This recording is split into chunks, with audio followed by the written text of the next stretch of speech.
Assalamualaikum warahmatullahi wabarakatuh. Waalaikumsalam warahmatullahi wabarakatuh. Alhamdulillah, wassalatu wassalamu ala rasulillah Sayyidina Muhammad ibn Abdillah wa ala alihi wa sahbihi wa man wala wa la hawla wa la quwata illa billah, amma ba'd. Ikhwani rahimakumullah, alhamdulillah malam hari ini kita masih dipertemukan oleh Allah di tempat yang sangat mulia ini, di Majelis Ta'lim Ribat Al-Murtadha Singosari Malang. Mudah-mudahan Allah senantiasa memberkati kita dan juga melindungi kita serta membimbing kehidupan kita dalam setiap saat. Dengan demikian kita berharap mudah-mudahan seluruh amal ibadah kita diterima oleh Allah dan pahalanya dilipat gandakan. Allahumma amin. Amin. Malam hari ini kita akan sedikit membahas tentang satu tema terkait dengan salah satu tulisan saya beri judul "Pakaian sederhana itu bagian dari iman". Jadi penampilan seseorang gitu ya, ini ternyata juga berpengaruh dalam kehidupan sehari-hari, bahkan sampai ke akhirat pun besok akan dibawa itu. Ya, tentu ada sesuatu yang perlu untuk kita lestarikan dari segi penampilan pakaian, ya. Sebagaimana pakaian yang pernah dipergunakan oleh Nabi, maka kalau kita mengikutinya itu menurut ulama-ulama Ahlus Sunnah wal Jamaah, bukan yang lainnya, ya. Itu kita bisa ittiba, mengikuti pakaian Nabi, maka tatkala kita mengikuti pakaian Nabi tersebut dihukumi sunnah, dapat pahala. Ya. Contoh, wakana Nabi sallallahu alaihi wasallam labisal komis. Nabi itu senang sekali menggunakan gamis.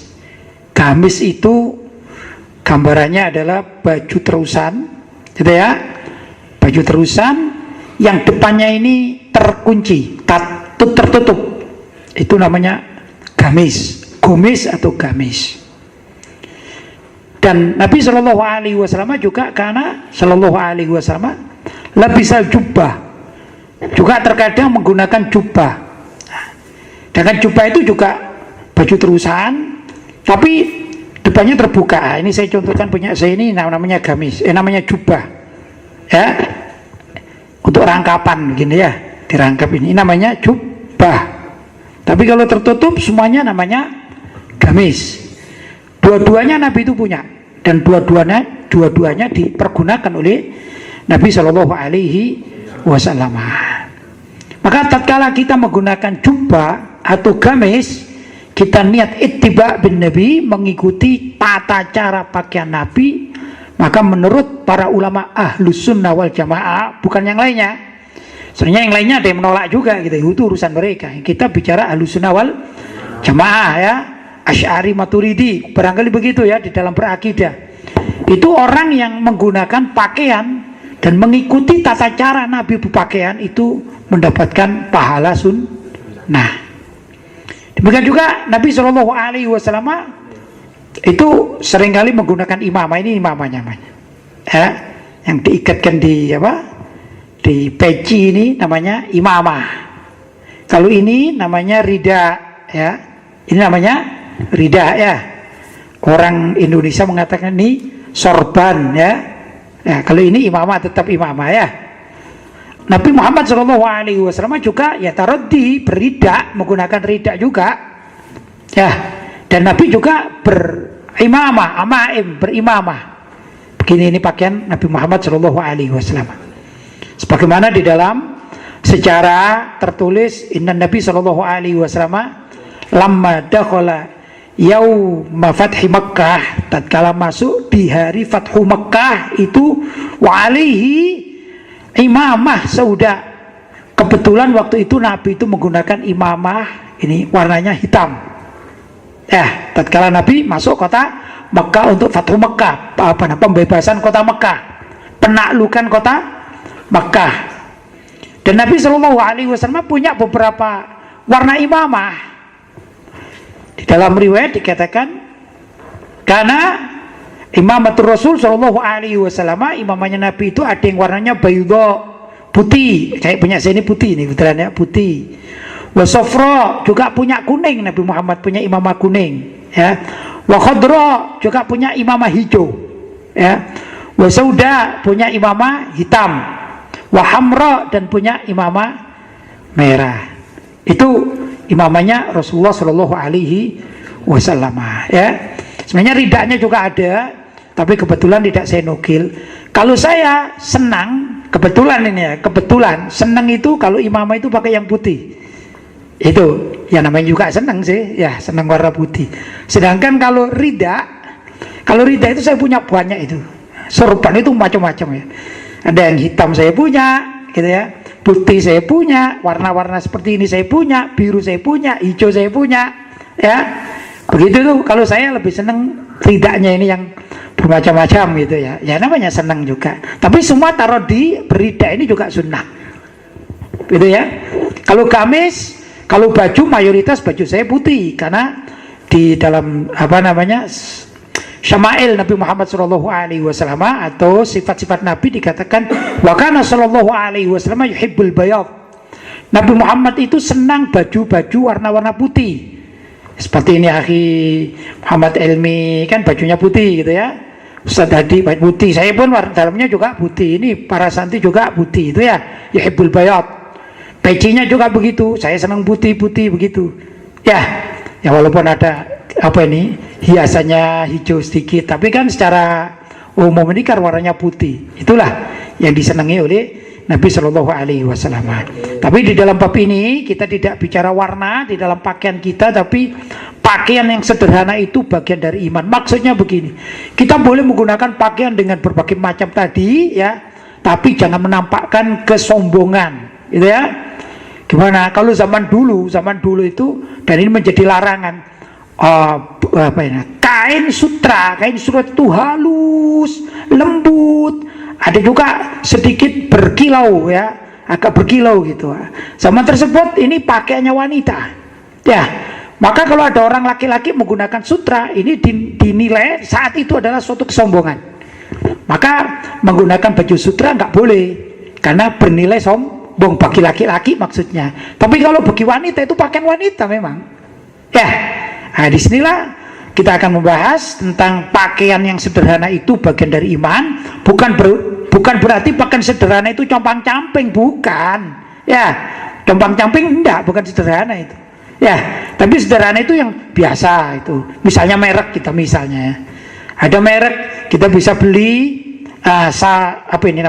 sarung ya. Mereknya apa gitu, harganya misalnya standar masyarakat 100.000 mungkin zaman sekarang gitu ya. Ada yang namanya sarung itu harganya sampai 900.000 juga ada, 1 juta juga ada. Ya dah. Tapi yang biasa-biasa, harganya 75 sampai 100, ini namanya sederhana. Ya, tapi memilih warna, motif atau apa yang kira-kira elegan tidak apa-apa, tidak masalah. Ya, seperti Nabi mempunyai imamah yang berwarna-warna sesuai dengan apa yang diperlukan oleh Nabi Shallallahu Alaihi Wasallam. Ketika perang beliau biasanya pakai hitam atau hijau begitu ya.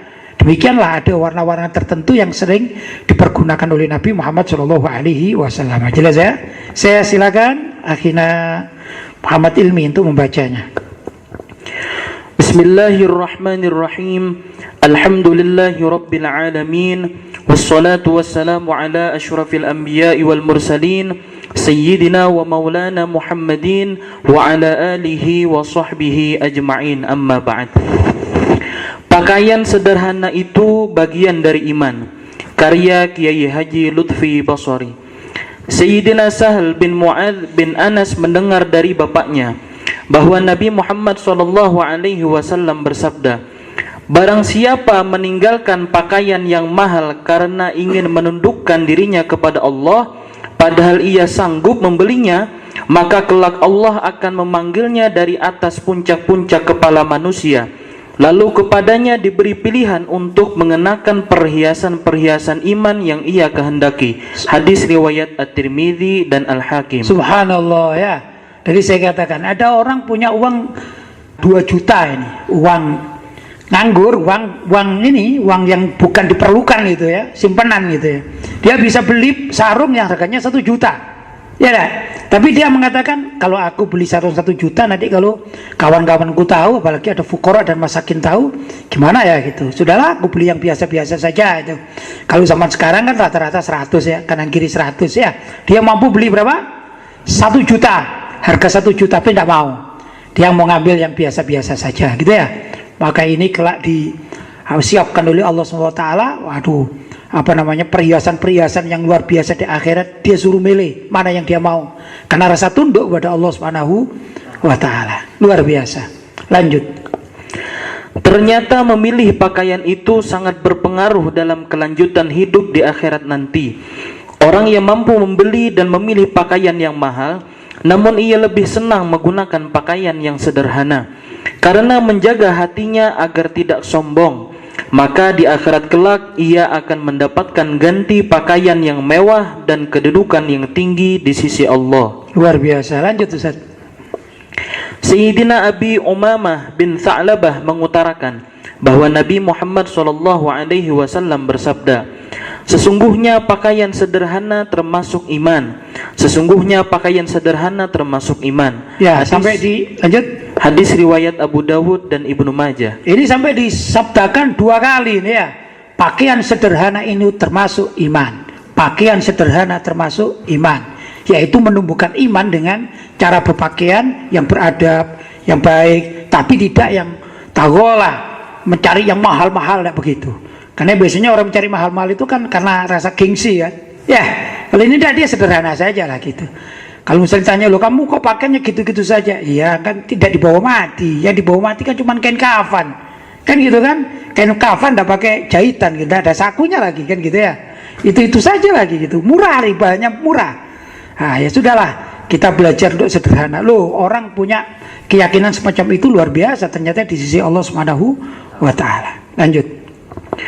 Rasulullah SAW mengajarkan umatnya agar lebih memilih kesederhanaan sebagai casing kehidupan sehari-hari. Ajaran ini bukan berarti suatu larangan bagi umat Islam untuk membeli dan memiliki pakaian atau barang yang berharga mahal. Namun memiliki makna bahwa menampakkan kesederhanaan itu bagi seorang muslim jauh lebih mulia daripada menampilkan kemewahan. Ya, jadi menampilkan kesederhanaan itu sebenarnya lebih afdol daripada menampilkan kemewahan. Bukan berarti orang yang mewah itu berarti orang yang mewah penampilannya masuk neraka, tidak begitu maksudnya. Tapi kalau dari afdoliyah ya dah, dari afdoliyah ini orang yang menampilkan kesederhanaan, memilih kesederhanaan itu jauh lebih mulia daripada orang yang senantiasa menampakkan kemewahan-kemewahan. Gimana kalau orang diberi rezeki yang banyak? Seperti Sayyidina Anas bin Malik itu kan Masya Allah diberi rezeki yang banyak gitu. Apakah gak boleh ambil mewah? Tidak apa-apa ya. Tapi alangkah baiknya orang yang diberi rezeki yang banyak ini yang ditampilkan bukan bajunya mewah, mobilnya mewah ya, bukan gitu. Tapi memberi sedekah yang banyak itu. Jadi misalnya begini gambarannya. Kalau ada orang diberi rezeki oleh Allah SWT 1 miliar, ini uang nganggur namanya, uang tidak diperlukan. Tapi ada uang 1 miliar ini, ya, maka dia bisa saja beli mobil Rolls misalnya, ya, Alphard mungkin yang lebih mahal lagi, saya nggak tahu namanya apa itu ya misalnya. Itu boleh enggak? Boleh, dia punya sendiri, dia kekayaan sendiri kan gitu ya. Tapi alangkah baiknya kalau begini misalnya, dia ambil harga mobil yang biasa lah. Mungkin kalau kelas Indonesia ini ya macam Innova itu kan biasa itu ya.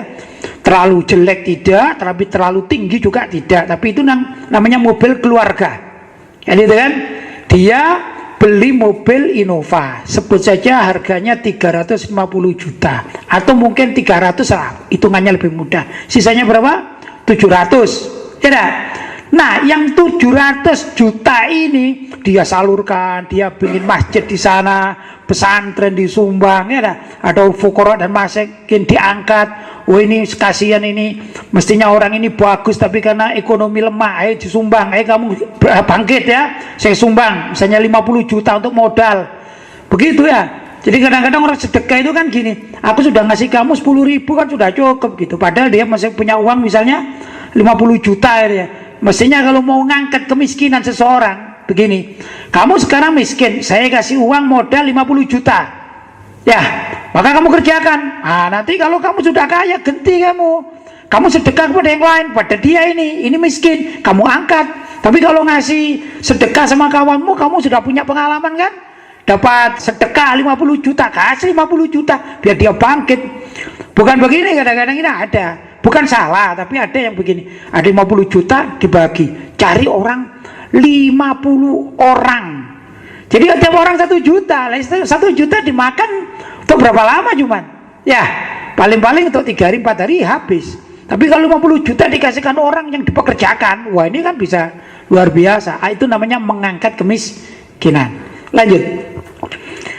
Sayyidatuna Aisyah radhiyallahu anha menuturkan bahwa Nabi Muhammad SAW bersabda, seseorang yang membeli pakaian seharga 1 dinar atau setengah dinar, lalu memakainya seraya mengucapkan puji syukur kepada Allah, maka begitu ia pakai hingga menutupi kedua lututnya, Allah mengampuni dosanya. Hadis riwayat Al-Hakim, Al-Baihaqi dan Ibnu Abi Dunya. Ya, 1 dinar itu enggak terlalu besar ya. Mungkin begini ya, saya tanya ini ya, baju-baju itu kalau di umum itu berapa sih Ustaz? Kayak gini ini rata-rata berapa? 100. Ya saya kira yang namanya 1 dinar itu mungkin kalau di Indonesia, saya nggak krusnya ya, bukan krusnya, tapi gambaran kita di Indonesia, 1 dinar itu 100.000 barangkali begitu. Kalau 1 dirham itu mungkin seperti 10.000 kayak gitu, 1 dirham. Kalau 1 dinar, kalau di Indonesia mungkin berapa tadi? 100.000 lah. Kalau ada orang misalnya ya beli baju, dia punya beberapa dinar. Umum di zaman itu ya orang punya 50 dinar atau apa gitu. Tapi dia hanya beli pakaian yang seharga 1 dinar. Gitu. Tujuannya apa? Untuk menutupi kewajiban, yaitu aurat ditutupi. Maka sesungguhnya dia telah telah mendapatkan ampunan dari Allah SWT karena mengeluarkan uang 1 dinar untuk menutupi aurat. Jadi tujuannya begitu, menutupi aurat. Bukan begini, aku mau beli pakaian untuk gaya. Jadi tujuannya bukan menutupi aurat. Wah ini aku kan sekarang pakaianku begini gak gengsi, cuman 1 dinar. Ya saya punya uang 50 dinar, apalagi 100 dinar, ya kan bisa kaya, bisa luar biasa, wah tampak wah gitu. Tapi dia tidak ikhlas, dia tujuannya apa? Nutupi aurat. Itu nomor 2, yang penting saya bisa tampil kan. Ya ini beda. Jelas ya? Lanjut. Pernah ada satu cerita tentang seseorang penggembala yang memakai pakaian koyak dan pakaian bagus, yang ternyata menjadi tanda kematiannya. Sebagaimana Sayyidina Jabir bin Abdullah radhiyallahu anhu menginformasikan bahwa suatu saat Rasulullah SAW melihat seorang penggembala yang pada siang harinya bekerja kepada Sayyidina Jabir. Si pengembala itu memakai baju rangkap 2 yang sudah koyak. Maka bertanyalah beliau SAW kepada Sayyidina Jabir, apakah ia tidak mempunyai baju selain yang dipakainya itu? Wahai Rasulullah, dia mempunyai 2 baju simpanan yang kuberikan kepadanya, kata Sayyidina Jabir radhiyallahu anhu. Lanjut. Lalu Rasulullah SAW menyuruh Sayyidina Jabir agar memerintahkan si pengembala memakai baju yang disimpannya. Si pengembala itu pun segera mengganti pakaiannya yang telah koyak dengan baju simpanannya yang masih bagus. Setelah si pengembala itu mulai beranjak pergi, maka Rasulullah SAW bersabda, tampaknya dia akan segera mati. Lanjut. Si pengembala itu menyahut, akan tetapi saya minta mati dalam perjuangan di jalan Allah, wahai Rasulullah. Rasulullah SAW bersabda, ya, dalam perjuangan di jalan Allah. Beberapa waktu kemudian, menurut Sayyidina Jabir radhiyallahu anhu, bahwa si pengembala itu benar-benar gugur dalam perjuangan di jalan Allah. Hadis riwayat Malik. Ya ini mukjizat Nabi ya. Mukjizat Nabi mengatakan orang tersebut akan mati di jalan Allah gitu ya, dalam keadaan menggunakan baju yang bagus tadi ya. Bagus bukan berarti mahal, karena ada yang koyak kan tadi ya. Ada yang koyak kan begitu, terus diperintahkan coba yang koyak dilepaslah, ganti yang bagus. Karena kalau koyak itu kan robek, itu juga bisa membuka apa ya? Memperlihatkan apa ini namanya kulit tubuhnya kan gitu lah. Ini kan aib kan gitu ya. Mau laki-laki mau perempuan kan aib kan itu kalau tampak kulit tubuhnya. Maka pergunakanlah baju yang kata orang Jawa pernah itu apa ya, baju yang pantas ya, agar apa, jangan menggunakan yang koyak sehingga kelihatan kulit tubuhmu kelihatan, jangan gitu. Ternyata Nabi SAW mengatakan begitu dia menggunakan orang tadi menggunakan baju yang sudah benar itu, yang tertutup auratnya seperti milik kita ini ya, maka Nabi mengatakan ini seperti orang ini akan meninggal dunia kan gitu. Ternyata dengar, ya Rasulullah, saya mau meninggal dunia asalkan di jalan Allah gitu ya. Kamu insya Allah di jalan Allah. Begitulah kurang lebih ya. Sampai orang tersebut meninggal dunia di jalan Allah sesuai dengan doa Nabi Muhammad SAW. Di sini yang paling penting adalah baju koyak itu tidak pantas untuk dipergunakan. Kalau dia mempunyai simpanan yang tidak koyak, makanya tidak koyak yang dipakai. Begitu maksudnya, karena pantas. Bukan berarti tidak koyak itu pasti mahal kan, tidak kan? Tapi pantas begitu. Jelas? Lanjut. Memilih bentuk pakaian juga tidak boleh sembarangan. Orang Islam dilarang menggunakan pakaian yang sudah menjadi trademark bagi penganut agama lain. Bahkan larangan ini bersifat haram dan permanen menurut ajaran syariat Islam. Lanjut. Sayyidina Ali bin Abi Thalib radhiyallahu anhu menegaskan bahwa Rasulullah sallallahu alaihi wasallam melarang berpakaian seperti baju pendeta, memakai pakaian tercelup dengan warna kuning yang menyerupai pakaian pembesar agama lain, memakai cincin emas, dan membaca Al-Quran di saat ruku sholat. Hadis riwayat Muslim. Ya, ini hadis ya. Jadi para ulama bersepakat ini, termasuk diantara min asbabir riddah, sebab dari kemurtatan. Kalau orang itu berbuat ini dianggap murtad gitu. Ini ada di dalam kitab-kitab para ulama salaf, termasuk dalam kitab Asy-Syifa karya Imam Qadiyat Al-Yahsubi ya.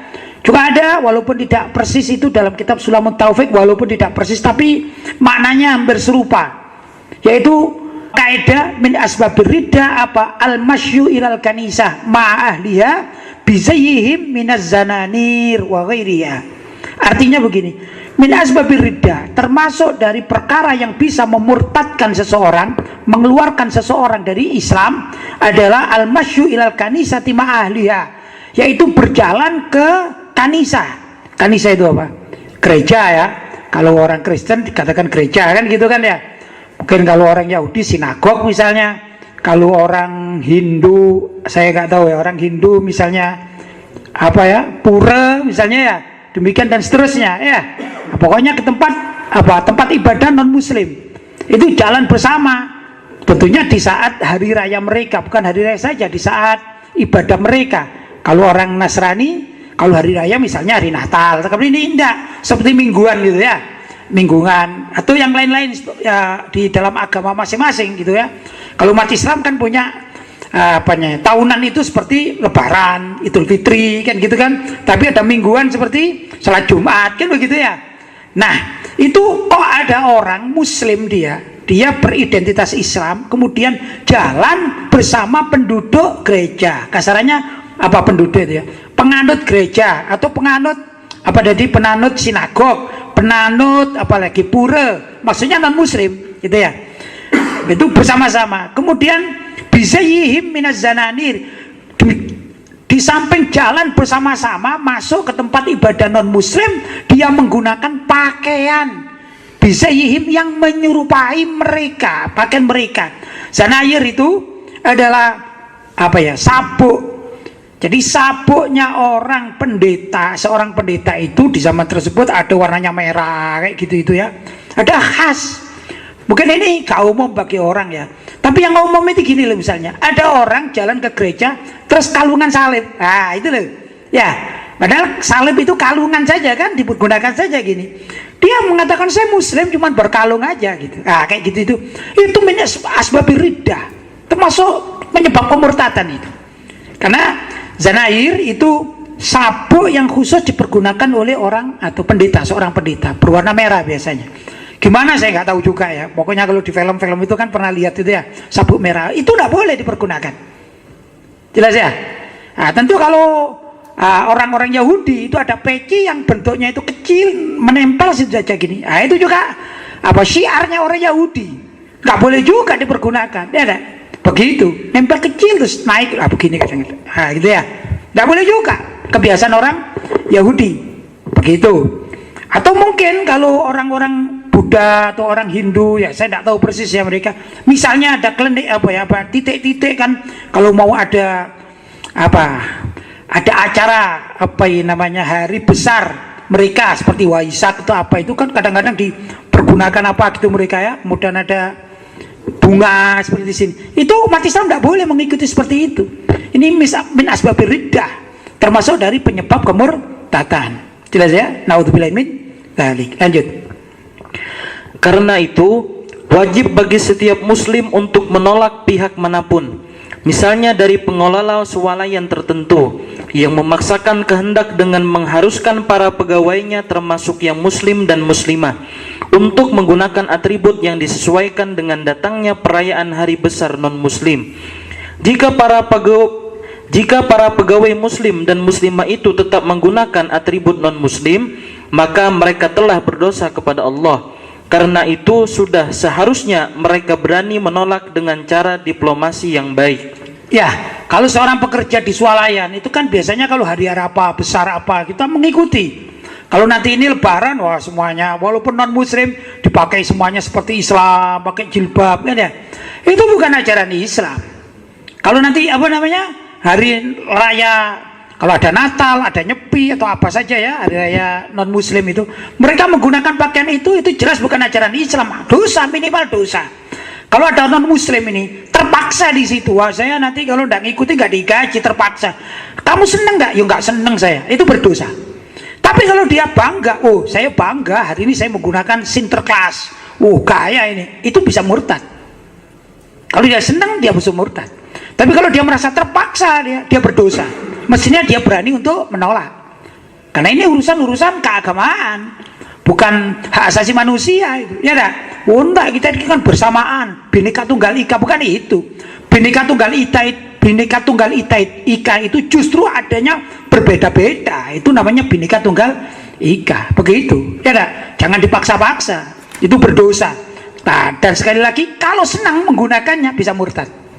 Naudzubillahi min dzalik. Lanjut. Namun jika pihak pengelola tempat pekerjaan itu tetap memaksakan kehendaknya, maka sudah seharusnya pula para pegawai muslim dan muslimah itu menyatakan berhenti dan mencari pekerjaan di tempat lain yang sekira tidak mengorbankan keyakinan agamanya hanya demi sesuap nasi. Ya, kalau misalnya dipaksa itu ya, mestinya begini ya, sudah sekarang saya nggak bisa berbuat apa-apa, terpaksa saya harus menggunakan baju-baju dari non muslim itu di hari perayaan non muslim ya. Tapi sudah sejatinya, sudah seharusnya seorang muslim yang dipaksa seperti itu maka mencari tempat pekerjaan lain. Jadi anggap saja di situ sebagai baju loncatan. Wah, saya carilah tempat yang kira-kira nggak dipaksa, karena ada banyak kan ya, pabrik-pabrik yang nggak maksa juga banyak, instansi yang lain nggak maksa juga banyak. Tapi begitu ada swalayan kadang-kadang memaksa. Ya cari yang nggak begitu. Toko-toko besar juga banyak yang tidak memaksa. Carilah. Ala kulli hal kalau bekerja sama muslim sendiri ya tinggal aja. Loh kalau mereka nggak laku ya biarin aja kan gitu kan, nggak ada pegawainya biarin aja gitu ya. Seperti saya lihat ini di beberapa swalayan karena terdampak COVID-19 ini nggak ada yang beli. Saya kemarin ada video gitu dari kawan gitu. Itu jualan jualan tas kulit. Ternyata karena lama nggak ditunggu, satu, kedua dia dikunci di almari, kemudian AC di situ itu mati, akhirnya bulukan. Ya, nah kalau nggak ada yang jaga kan bisa bulukan. Yang rugi siapa? Yang rugi ya yang memiliki kan. Nah kalau umat Islam sepakat kalau kami dipaksa untuk menggunakan atribut non muslim, maka kami sepakat akan meninggalkan pekerjaan kami dan pindah ke tempat pekerjaan yang halal. wah itu akan rugi mereka itu ya, yang suka maksa-maksa itu rugi. Hanya masalahnya kadang-kadang orang-orang Islam hatinya lemah, imannya lemah, akhirnya mengatakan ya sudahlah, iya sajalah, oke sajalah, akhirnya terjadi itu dosa. Jelas ya? Jelas? Baik. Ada lagi? Sudah selesai? Ya alhamdulillah. Sekarang kita pada season berikutnya, yaitu saya berikan pada Ustadz tadi. Mungkin ada pertanyaan yang sudah masuk, Ustadz, silakan. Ya, alhamdulillah Kiai, ini sudah ada beberapa pertanyaan yang masuk pada malam hari ini. Baik. Pertanyaan pertama dari Tangerang. Assalamualaikum warahmatullahi wabarakatuh. Waalaikumsalam warahmatullahi wabarakatuh. Semoga hajat-hajat Kiai senantiasa Allah kabulkan, baik di dunia maupun di akhirat. Amin. Mohon bertanya lagi Kiai tentang akidahnya Imam Syafi'i. Kalangan dari Wahabi mengklaim bahwa akidah Imam Syafi'i sama seperti akidah mereka, karena merujuk pada kitab Syarhus Sunnah karya murid beliau yaitu Imam Al-Muzani. Sedangkan mereka menolak apa yang dijelaskan oleh Imam Baihaqi tentang akidah Imam Syafi'i, sebab Imam Baihaqi jauh masanya dengan Imam Syafi'i dan tidak pernah berguru langsung kepada beliau. Ditambah lagi Imam Al-Muzani pernah dikatakan sebagai penolong madhabnya Imam Syafi'i, dan ketika beliau wafat, Imam Al-Muzani lah yang memandikan jenazah Imam Syafi'i, guru beliau. Sehingga kata mereka sudah patutnya kita mengambil akidah Imam Syafi'i melalui murid kesayangannya beliau yaitu Al-Imam Al-Muzani, bukan kepada Imam Baihaqi. Untuk jawabannya kami ucapkan terima kasih. Baik, sebenarnya mudah, ini jawabannya mudah sebenarnya. Bahwa Imam Syafi'i, dari saya katakan Imam siapa yang tertua? Imam Hanafi, Imam Maliki, Imam Syafi'i, Imam Hambali itu sepakat menolak akidah Mujassimah. Apa itu akidah Mujassimah? Yaitu akidah keyakinan yang menisbatkan jisim kepada zat Allah. Ya, begitu. Atau lebih mudah kalau Ahlussunnah wal Jamaah, jangankan zamannya Imam Syafi'i gitu loh, pada ulama-ulama sebelumnya dengan kalangan para sahabat gitu ya, begitu meyakini. Lebih mudah sekarang, bahasa yang sekarang ini dikacaukan oleh orang-orang Wahabi, begitu saja itu. Itu ada akidah dikatakan Allahu maujudun bila makan, Allah itu ada tanpa memerlukan tempat. Begitu Ustaz. Orang Wahabi ngotot katanya Allah itu ada di langit dan Allah itu duduk di kursi, ya. Paham? Di arsy. Allah itu duduk di arsy. Arsy itu ada di langit, sehingga Allah itu duduk di langit. Ada di langit sekarang Allah itu. Itu keyakinan Wahabi. Itu namanya Mujassimah. Kelompok Mujassimah. Imam Syafi'i, beliau kan wafatnya tahun 204 Hijriah, ya. Itu beliau menyatakan innahu ta'ala, dalam pernyataan beliau ya, ini yang terdapat dalam kitab Az-Zabidi Ithafus Sada Al-Muttaqin, tulis begitu ya, tercatat di sana ya, Ithafus Sada Al-Muttaqin bi Syarhi Ihya Ulumuddin. Baik, saya mengambilkan pendapat Imam Syafi'i tentang zat Allah dan sifat Allah tadi ya, yang berbeda jauh dengan orang-orang Wahabi. Nanti saya terangkan juga tentang Wahabi ini ya. Baik, kata Imam Syafi'i, innahu ta'ala, sesungguhnya Allah ta'ala itu kana ada, wala makana, dan tidak ada, tidak memerlukan tempat. Allah itu sesungguhnya ada tanpa permulaan ya, dan tanpa tempat. Ya jelas, itu pernyataan Imam Syafi'i. Wa huwa fa khalaqal makan, dan Allah lah yang menciptakan tempat. Jadi Allah itu ada saat azali, sebelum ada dalam sifat azalinya Allah, sebelum ada tempat gitu ya, sebelum ada tempat Allah itu ada, kemudian Allah menciptakan tempat, begitu kata Imam Syafi'i ya. Wa huwa ala sifatil azaliyah kama kana qabla khalqihil makan, seperti tetap sifatnya Allah dalam sifat azaliyah sebelum ada tempat itu ya, persis tidak berubah sebagaimana sebelum Allah menciptakan tempat.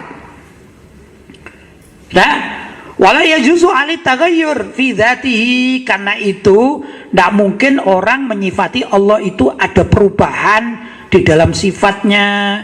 Nah, seperti ini saya katakan ini ya. Misalnya ini ya. Misalnya. Ini tidak ada. Ini tidak ada. Misalnya Ustaz, ini tidak ada. Ini kan tidak bisa masuk. Ah, gitu ya saya kira. Ini ada sebelum ini. Saya beli ini dulu, baru beli ini, kan gitu kan. Ini ada dulu saya beli. Sudah ada kan? Ya. Nah, sudah. Terus saya beli ini. Sudah? Maka ini yang sudah ada itu tidak bisa dipaksakan harus bisa masuk di sini, kan gitu kan. Karena apa? Andai kata belinya ini dulu, kalau beli ini dulu, maka saya ukur beli yang ini bagaimana caranya bisa masuk, gitu. Ini kan tidak mengalami perubahan ini.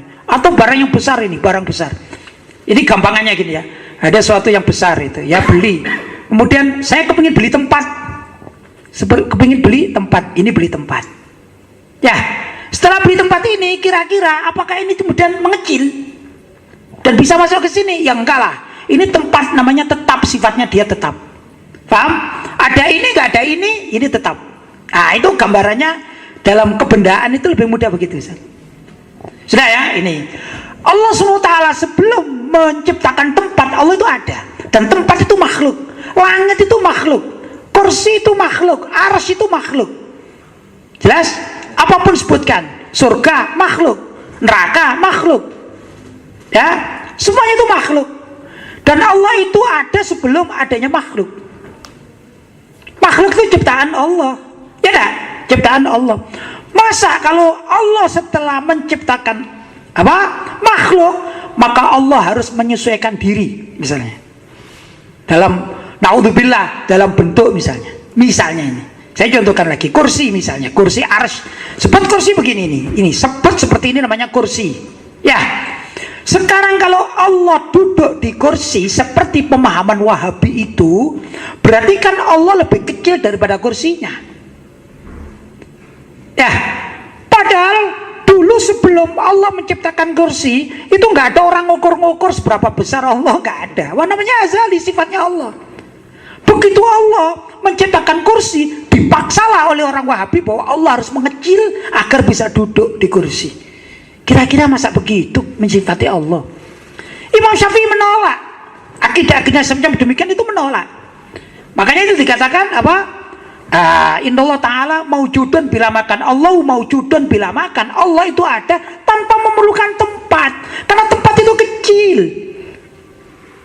Segala sesuatu itu kecil dinisbatkan kepada Allah. Karena itu sifatnya Allah. Gimana kalau orang azan, Ustaz?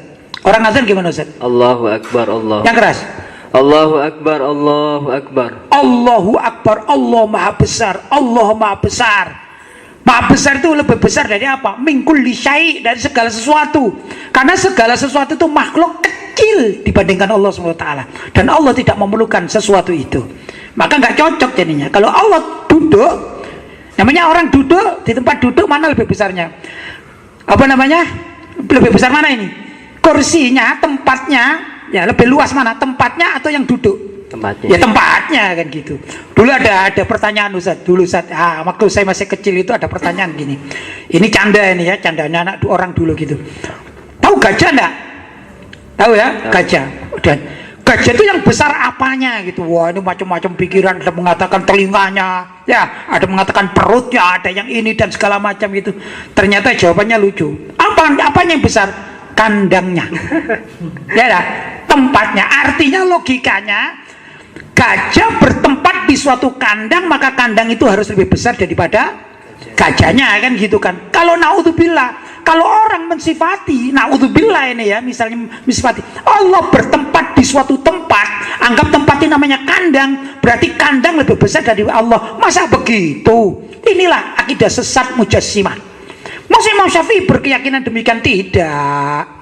Imam Syafi'i tidak seperti itu. Imam Syafi'i menerima bahwasanya sifat Allah itu sempurna, dikatakan Allahu maujudun bila makan. Jadi bohong orang Wahabi kalau mengatakan bahwa Imam Syafi'i itu berkeyakinan seperti mereka. Begitu Ustaz. Ya, kita ini mazhab Syafi'i lebih tahu daripada mereka, kan gitu kan. Ya, jelas itu masih banyak runtutannya itu. Seperti kalau Allah itu misalnya berada di langit, misalnya seperti keyakinan orang Wahabi itu Allah berada di langit. Sudah? Ke langit keberapa pertanyaan saya itu? Ke langit ada 7 lapis. Allah berada di mana kalau gitu? Langit keberapa? Ke-1, kedua, ketiga. Oh enggak, arsy itu di atas lauhul mahfuz, lauhul mahfuz apa yang tertinggi? Sidratul Muntaha misalnya dia mengatakan apa tadi, arsy itu di atas Sidratul Muntaha. Oh berarti Allah di langit ke-7 gitu ya? Dia jawab, iya kalau gitu. Oh ya, berarti nggak di langit ke-1 ya? Ini pertanyaan kita. Di langit ke-7 apa 1? Bingung kan jawabnya? Kalau dijawab ya langit ke-7 paling tinggi. Baik, itu ada hadis mengatakan pada setiap fikuli akhiril lail thuluth minal lail ya, dikatakan di situ ada hadis yang zilu rabbuna ila sama'id dunya. Tuhan kita ini turun ke langit yang kelihatan dari dunia ini, sama'id dunya. Sama'id dunya itu langit pertama. Sudah, langit pertama. Artinya langit pertama yang kita bisa melihat ada matahari, ada bintang, ada rembulan, itu namanya langit pertama. Hadisnya dikatakan bahwa Allah itu setiap akhir malam turun ke langit pertama. Itu satu. Turun ke langit pertama.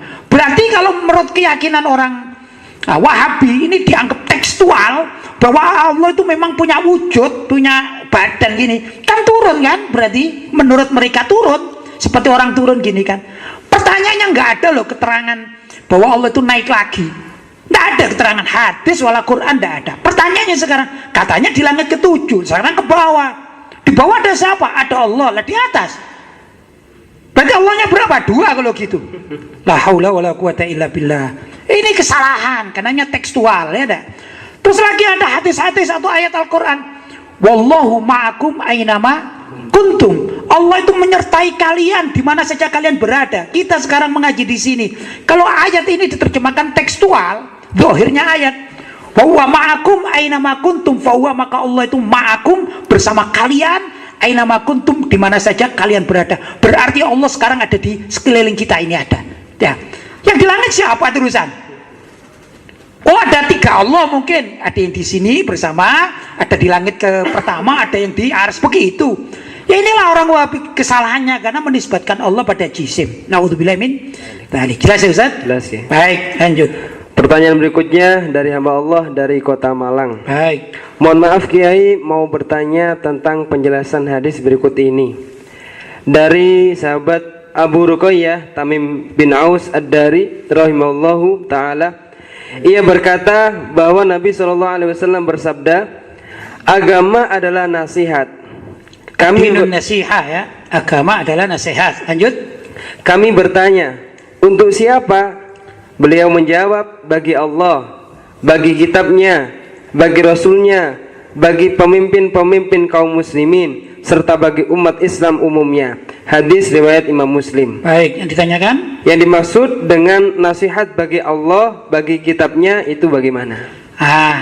Itu namanya bahasa Arab itu luas sekali ya. Bahasa Arab itu luas sekali ya. Memahami sebuah hadis atau ayat-ayat Al-Quran itu gak bisa lewat dengan kamus, dibuka kamus satu persatu, gak bisa. Ada takwilat ya, ada tafsir dan lain sebagainya kan gitu ya. Nah menurut para ulama maksudnya ad-dinun nasiha, agama itu nasihat. Liman ya Rasulullah, untuk siapa ya Rasulullah? Lillahi gitu ya, untuk Allah. Maksudnya umat Islam harus merujuk kepada Allah, maksudnya dalam Al-Quran. Lillahi, kepada Allah. Kalau sudah ada apa lagi? Wali kitabi, berarti kepada kitab-kitab Allah yang diturunkan kepada para rasul. Ya, begitu. Ada kitab-kitab suci. Nah, pertama kalau kita meyakini bahwa Allah adalah Tuhan kita, nah, itu adalah suatu nasihat. Itu nasihat lillah, maksudnya kita harus meyakini. Kemudian wali kitabihi, karena Allah menurunkan Al-Quran. Pertama kita punya Tuhan namanya Allah, sudah yakin. Dan kita yakin bahwa Allah itu menurunkan firman-Nya kepada para nabi. Nah, itu kita harus yakin. Namanya nasihat li kitabihi atau kutubihi, kitab-kitabnya. Wali rasulihi, nasihat untuk rasulnya. Maksudnya kita diwajibkan untuk begitu ya, mengikut kepada ajaran Rasul. Kalau kita umat Nabi Muhammad yang ikuti umat Nabi Muhammad, Nabi Muhammad Shallallahu Alaihi Wasallam. Kalau umatnya Nabi Musa yang mengikuti Nabi Musa, demikian dan seterusnya. Ya, dan untuk pemimpin ya juga, pemimpin itu hendaklah merujuk kepada Al-Quran dan hadis. Kalau tidak mengerti, ya mengaji pada para ulama. Begitu mestinya. Wali jamil umat, untuk semuanya dimaklum, yang nasihat agama itu adalah untuk menasihati siapa saja. Jelas ya? Jelas. Lanjut.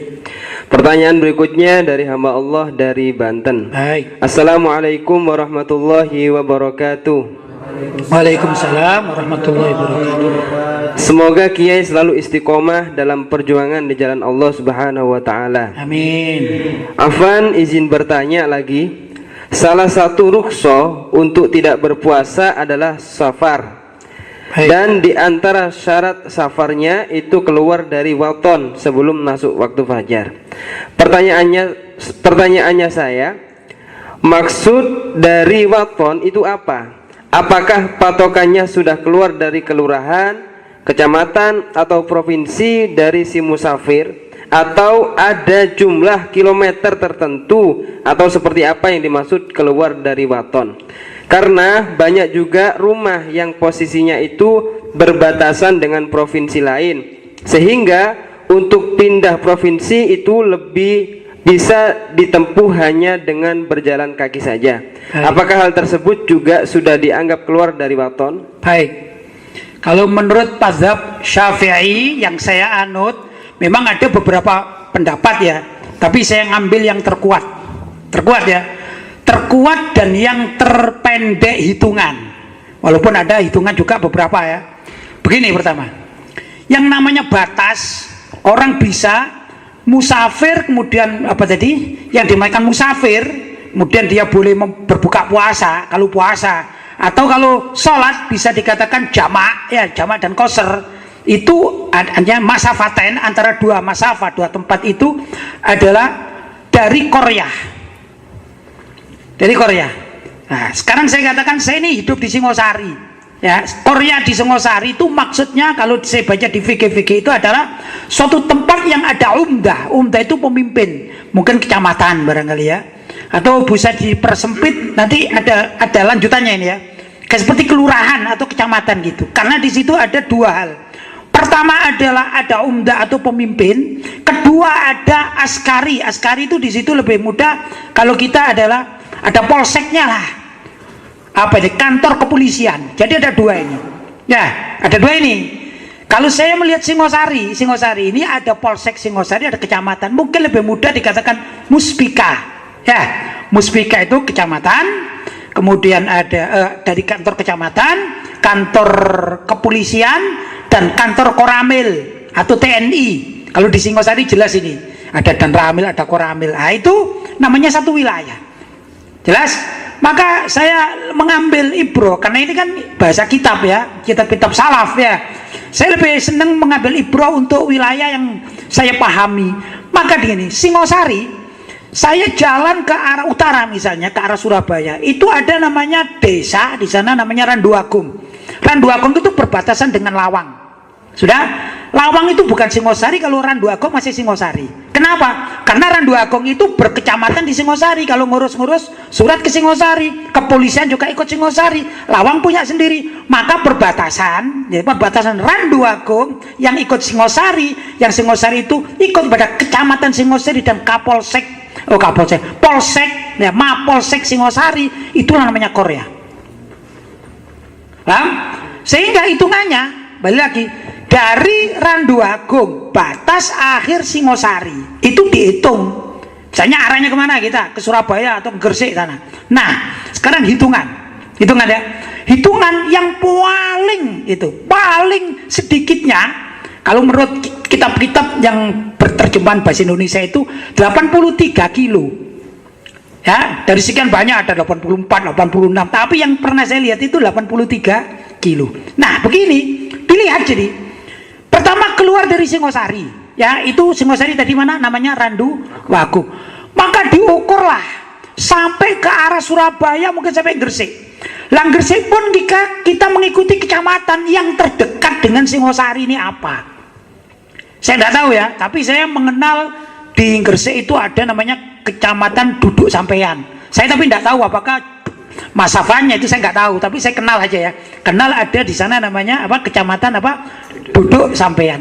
Maka dihitung dari Randu Agung sampai perbatasan Kecamatan Duduk Sampean, yang itu miliknya Gresik, berapa kilo? Begitu. Andai kata tepat, misalnya tepat, anggap kita ambil yang paling rendah ya, 83 kilo, maka kita setelah Duduk Sampean itu baru boleh yang namanya jamak qasar. Jelas? Demikian juga apa namanya, safar yang dimaksud dengan berpuasa, tidak wajib berpuasa itu kalau tujuannya ya, tujuannya ke Gresik Duduk Sampean ya, atau sedikit lagi itu sudah namanya masafatul qasar, yang boleh orang dikatakan musafir, yaitu boleh tidak puasa. Begitu. Ya, itu yang saya baca, rangkuman dari saya ya. Lanjut. Pertanyaan berikutnya dari hamba Allah dari Kota Malang. Baik. Kiai, apa perbedaan korin dan nafsu? Terima kasih. Begini, saya bacakan hadis Nabi Shallallahu Alaihi Wasallam ya. Nabi bersabda, "Maminkum min ahadin, tidaklah di antara kalian itu salah satunya illa kecuali waqad wakkalabi korinahu, sudah ada diberi korin namanya. Korin ya, kan pertanyaan kan korin kan. Itu kata Nabi, minal jinni wa korinahu minal malaika. Ada korin, pendamping dari bangsa jin dan pendamping dari bangsa malaikat. Setiap ada kelahiran selalu didampingi dua makhluk ini. Paham? Itu begitu. Maka kalau kita lebih condong kepada korin itu pilih malaikat, maka perilaku kita baik. Dimanapun kita berada, perilaku kita akan baik. Kita condongnya pada malaikat. Biasanya biar tahu korinnya malaikat itu bisa condong dengan ilmu agama. Jelas? Tapi kalau kita tidak peduli terhadap korin itu, maka tarikan jin yang berupa setan itu lebih kuat, sehingga orang lebih lebih dominan untuk berbuat jahat. Begitu. Jadi korin di sini ya ada dua makhluk, yang satu korin berbangsa jin, yang satu korin berbangsa malaikat. Ini pendamping, namanya korin pendamping. Sudah? Nah, sedangkan nafsu tidak. Nafsu itu milik pribadi. Bahkan nafsu itu di dalam beberapa takrif atau definisi dikatakan an-nafsu hiya roh. Nafsu itu roh. Ya roh kita ini, nyawa kita itu. Ya. Nah, sedangkan nyawa yang berbentuk nafsu itu diciptakan oleh Allah SWT, inna nafsala ammaratun bisu. Nafsu itu ya yang ada di dalam tubuh kita, ammaratun bisu, suka mengajak kepada keburukan. Nah, kalau mendapat korin jin yang jahat, maka nafsu itu enjoy, nikmat. Orang berbuat jahat itu nikmat. Orang misalnya mabuk, itu menikmati. Walaupun sampai misalnya orang yang suntik-suntik narkoba itu, dia menikmati dia. Sampai mati pun dinikmati, disuapet, disayat-sayat. Kalau nggak nikmat nggak mungkin. Ya dah, kadang-kadang ada kan badannya disayat ini menikmati kan dia. Kenapa? Karena korinnya dia memilih jin. Paham? Dia tidak menolak jin, maksudnya jin kafir di sini atau setan tidak menolak dia. Jelas ya? Nah, inna nafsala ammaratun bisu. Nah, tapi kalau Allah SWT ya memberikan ilmu dan pemahaman kepada akal, yang akal itu bisa mengolah dari pemikiran-pemikiran sehingga bisa menyetir, mendorong atau mengarahkan jiwanya, maka jiwanya itu diarahkan pada kebaikan.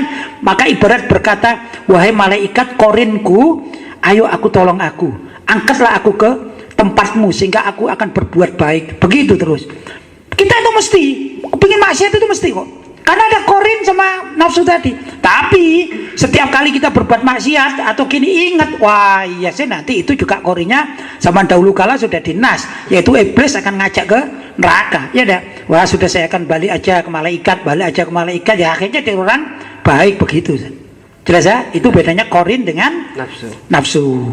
Paham? Baik, lanjut. Pertanyaan berikutnya dari hamba Allah dari Kalimantan. Assalamualaikum warahmatullahi wabarakatuh. Waalaikumsalam warahmatullahi wabarakatuh. Kiai mau tanya, apakah boleh menjamak sholat sebab hujan, bukan karena perjalanan atau bepergian? Syukron. Ya, menjamak sholat itu ada syarat-syarat yang mengikat tatkala orang akan menjamak sholat karena hujan, bukan karena bepergian ya. Dalam mazhab Syafi'i itu ada ya, tapi tidak mutlak boleh gitu. Hujan jamak, tidak begitu. Orang Syiah itu enak, orang Syiah itu kan sesat ya, akan akidah sesat. Itu nggak usah apa-apa boleh, tiap hari dijamak boleh. Mau pagi mau nggak ada apa-apa, ngantuk dijamak boleh menurut mereka. Ya dah, kacau mereka ini ya. Pergi sedikit tadi jamak boleh gitu. Bahkan puasa pun kita ke Lawang itu kan cuma berapa kilo, 10 kilo, itu kan katanya luar kota. Itu sudah boleh nggak puasa itu kalau orang Syiah, tapi kita kan bukan Syiah, kita kan Ahlussunnah wal Jamaah, sesat menurut kita. Nah, kita mengikuti kaidah mazhab Syafi'i saja ya. Dikatakan menjamak sholat ya di saat hujan itu ada kriterianya, nggak asal. Pertama, kalau orang sudah terbiasa sholat berjamaah di suatu tempat, suatu masjid seperti Jumatan ya, gitu kan, terbiasa kan ya. Saya katakan ya, ada orang yang rutinitasnya itu memang sholat berjamaah dia di suatu masjid. Paham ya? Di suatu masjid rutin dia. Kan ada kan begitu di masyarakat ada. Seperti kita rutin sholat Jumat di masjid ya masalah kan, biasa saja. Ya, umum. Nah, orang-orang seperti itu tatkala ada hujan, dia ada kesulitan, misalnya jalannya itu becek itu apa gitu ya, dia sudah terlanjur di masjid dan diperkirakan ini hujan ini lama, itu ada syarat-syarat. Pertama, hujan tidak boleh putus di awal sholat misalnya kita ini, dan wajib sholat wajibnya ini menggunakan namanya jamak takdim, tidak boleh jamak akhir. Ada syarat-syarat tertentu, ini panjang sebenarnya, ini bab fikih panjang ya. Jadi boleh tapi dengan syarat, begitu intinya. Maka tatkala dia ini sudah terbiasa berjamaah di situ, kesulitan, kalau saya pulang nanti saya becek semuanya, kotor semuanya ya dah. Apalagi ini mendongnya begini, ini dan itu, maka bolehlah orang seperti ini menjamak sholat tanpa qasar. Tapi dalam keadaan tidak semuanya, wah enak hujan jamak, tidak begitu. Orang sholat sendirian di rumah tidak boleh. Ini adalah khusus untuk orang yang berjamaah dan aktif di suatu tempat yang bila mana seperti darurat gitu, seperti darurat keadaannya. Nah, itu masih masih banyak keterangannya kalau di fikih Syafi'i itu masih berlanjut ya. Tapi saya kira jawaban saya begini, bolehnya tidak mutlak.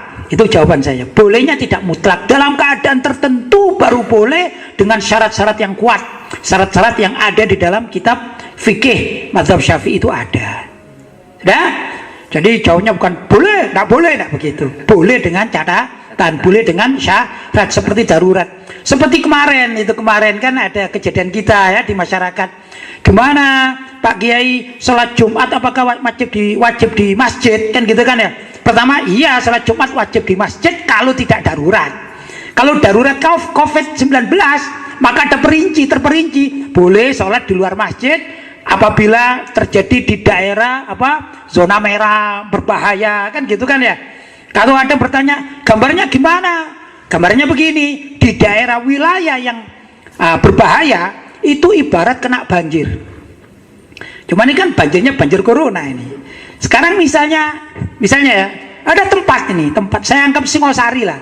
Ternyata Singosari ini banjir, subhanallah banjir. Masjidnya kan banyak kan. Dan banjirnya ini seluruh terendam 2 meter misalnya, 2 meter. Kan tidak bisa sholat jadinya. Jangan 2 meter, 1 meter aja segini mau sholat gimana Ustaz? Mau sholat sujud gini ya, mati lah kita. Ya, apa tetap wajib Jumatan. Semua masjid Singosari misalnya terendam banjir 1 meter. Terus apa wajib tetap sholat di situ? Kan enggak. Kalau kita punya loteng ya, atau rumah tingkat yang kena air, kita boleh sholat di atas, kan begitu kan ya. Lah daruratnya seperti itu, paham? Kalau sekarang gimana dengan konspirasi kan ada kan, itu COVID-19 kan konspirasi gitu. Gimana? Kita tidak melihat konspirasi, tidak melihat politik ya, tapi standar kita adalah fikih. Saya contohkan konspirasi begini. Kalau misalnya ada pejabat gitu ya, misalnya ada pejabat itu mengancam rakyatnya, misalnya saya pejabat ini rakyat saya ya, kalian misalnya. Terus ini ada sungai, ini bantaran sungai, ya, ada pintu air namanya. Saya bilang gini, hai Ilmi, kamu kalau tidak mau bayar pajak bulan ini, tak angkat ini, apa namanya, pintu air tak angkat 10 cm. Sudah. Katanya lo gimana? Biar sawamu, misalnya gitu, sawamu dan sawamu tidak bisa panen, biar kapok kamu kalau nggak mau bayar. Ini kan namanya taktik. Mungkin ini konspirasi juga, mungkin karena saya jahat misalnya, bisa saja, atau memang tidak begitu, mengancam itu. Sudah, ternyata ini Ilmi dan saya tadi tidak mau bayar tidak mau bayar pajak gitu. Kan marah saya. Oh, kamu sudah tak angkat sekarang, konspirasi. 10 cm atau 10%. Subhanallah, Allah mencatat lain. Ternyata saya tidak kuat orangnya, tangan saya. Begitu saya buka, wah, air itu meledak. Maunya saya 10 cm, ternyata nggak bisa. Ini ambrol semua, jebol. Hanya pintu air tersebut, akhirnya apa? Pintu air jebol, jebol. Nggak bisa lagi diatur. Pinginnya sawahnya saja yang apa namanya tenggelam, nggak bisa lagi. Wah, akhirnya air bah. Wih, ini bisa sampai 1 meter. Ya dah. Ini kan di satu daerah 1 meter tenggelamnya. Gara-gara saya gini kan jebol ini. Nah, pertanyaan saya, tatkala seperti itu, apakah tetap wajib sholat di masjid karena ini konspirasi? Ya tidak bisa, masjidnya tenggelam kok. Ya dah. Jadi kita di sini tidak melihat konspirasinya. Urusan konspirasi itu lain sendiri. Tapi tatkala ada suatu wabah, saya katakan di sini seperti banjir corona misalnya ya. Kalau memang itu valid, di situ adalah memang sudah dikatakan sebagai apa namanya zona merah, maka bolehlah sholat Jumat itu ya di rumah atau di mana saja, di pesantren, pokoknya bukan di masjid. Apabila di masjid itu dinyatakan bahaya dan segala macam, kita boleh. Ini namanya fikih, ya nah, fikih darurat. Nah, seperti itu juga sholat Jumat yang ada hujan. Jadi tidak semata-mata gitu loh, tidak semata-mata ayo misalnya kita nggak ada covid kayak gitu, aduh males kalau ke masjid, ya jalannya jauh, enak di sini aja. Nggak boleh, jelas nggak boleh, nggak ada tempat darurat itu ya. Wah, cuma hujan gini sedikit, mending lah kita jalan jamaah aja. Ya nggak boleh asal-asalan gitu, ada syarat-syarat yang menentukan gitu, jelas ya. Jelas. Baik, ada lagi? Selesai. Alhamdulillah sudah selesai. Mudah-mudahan apa yang saya terangkan ada manfaatnya ya, mudah-mudahan bisa kita amalkan. Kalaupun misalnya ada jawaban saya yang kurang mengena di hati, saya tetap menerima ada kritikan, ada masukan ya, karena ini untuk kepentingan kita bersama ya. Mudah-mudahan sekali lagi Allah SWT meridhoi apa yang kita lakukan dan menjadikan apa yang tadi saya sampaikan ini termasuk ilmu yang mendapatkan pahala berlipat ganda dari Allah Subhanahu wa taala. Hadza ma aqulu lakum wal afu minkum. Wassalamualaikum warahmatullahi wabarakatuh. Waalaikumsalam warahmatullahi wabarakatuh.